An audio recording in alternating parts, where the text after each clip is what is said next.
Generally हम दूसरों का कल्याण करने के लिए निकल पड़ते हैं, परोपकार करने निकल पड़ते हैं, अपने कल्याण की प्रति हमारा कोई ध्यान नहीं है।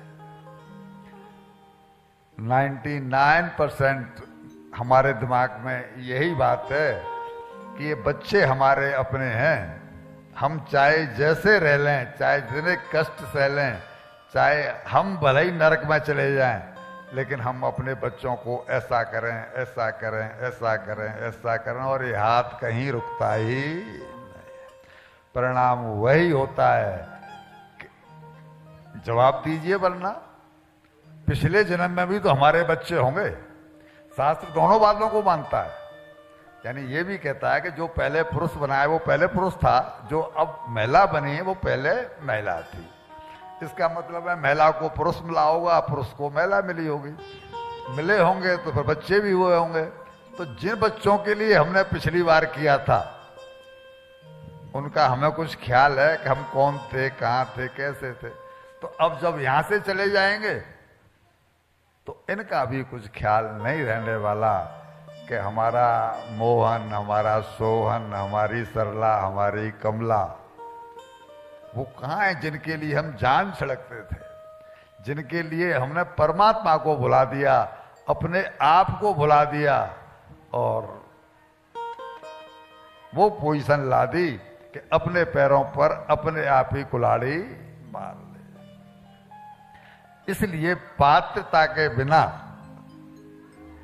आनंद नहीं आता। इसलिए हमने ये शब्द का प्रयोग किया कि ध्यान खींच दिया जाए कि भाई सबने अपनी अपनी पात्रता के हिसाब से आनंद लिया।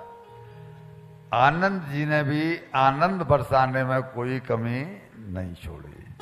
इन्होंने गोवर्धन परिक्रमा में भी खूब आनंद बरसाया और कथा के बीच में।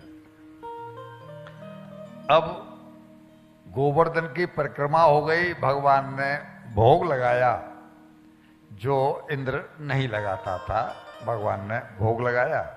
भगवान ने मानसी गंगा को प्रकट किया, अपने पैर के अंगूठे को पृथ्वी को दबाकर अंगूठे से, और मानसी गंगा प्रकट हुई जो आज भी गोवर्धन में है।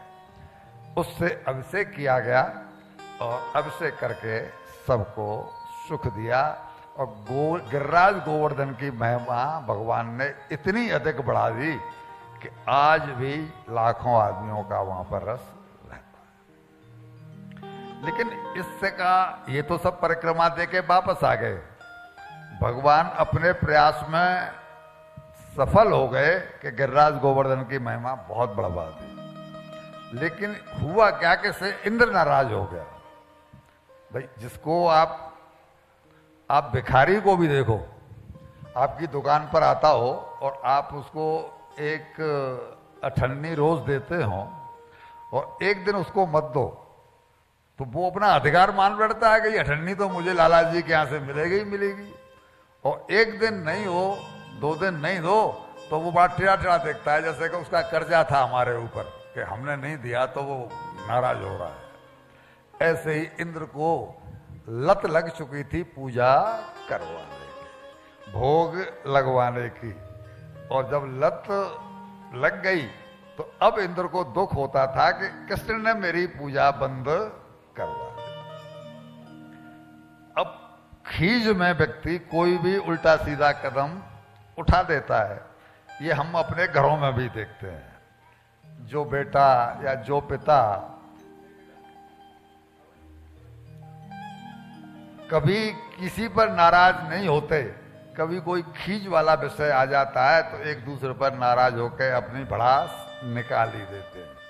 तो अपनी भड़ास निकालने के लिए इंद्र देव ने भी, और वहां पर हाथी का पैर जितना मोटा होता है, सूंड जितनी मोटी होती है, उतनी मोटी मोटी बूंदों से बरसात करवाना ब्रज में शुरू किया। क्यों? कि इन ब्रजवासियों ने मेरी पूजा बंद की है, अब मैं इनको सबक सिखा दूंगा, मतलब इनको मैं तबाह कर दूंगा। जब ये मेरी शरण में आएंगे तब मैं इनको क्षमा करूंगा।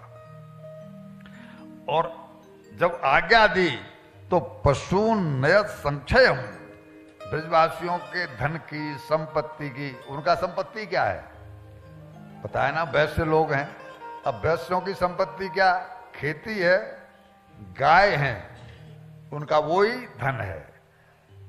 तो वो जो संपत्ति है वो बर्बाद होने लगा, क्योंकि बरसात इतनी महंगी, इतनी अधिक हो रही थी।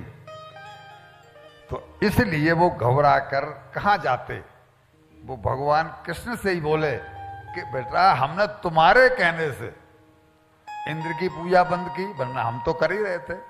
और जिसका डर था वही हुआ, इंद्र नाराज हो गया है और उसने इतनी अधिक वर्षा कर दी है कि अब ये बाढ़ का रूप लेती जा रही है और हमारे पशु और हमारी खेती सब बर्बाद हो जाएगी। तो उन्होंने कहा कि गोत्र लीलात पत्रेण त्रातो भद्राण गुहणता, और जैसे ही उन्होंने प्रार्थना की भगवान ने ध्यान लगाया कि इंद्र अपनी खीज निकाल रहा है, और इंद्र को सबक उल्टा सिखाने के लिए भगवान ने कहा कि मैं अभी गिरिराज गोवर्धन को,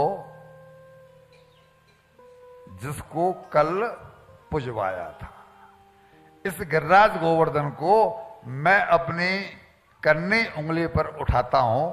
तुम सभी लोग अपना अपना परिवार, अपनी अपनी गाय भैंस और अपनी अपनी सामग्री लेकर के इसके नीचे आ जाओ, तुम्हारा इंद्र के कोप से कुछ भी नुकसान नहीं होगा। लोगों को बड़ा